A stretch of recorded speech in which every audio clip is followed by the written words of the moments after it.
Banorët e fshatit sektor Agim në njësinë administrative Poshnjë Bashkia Dimal prej më shumë se 3 dekadash kërkojnë ndërtimin dhe asfaltimin e rrugës kryesore brenda fshatit. Sipas banorëve, rruga nuk ka njohur asnjë investim ndër vite.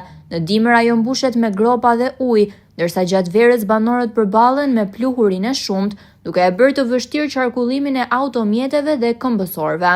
Ata shprehen jashtë kamerave se vazhdimisht janë drejtuar Bashkisë së Dimalit dhe Njësisë Administrative Poshnjë për të kërkuar ndërhyrje, por deri më sot kanë marrë vetëm premtime.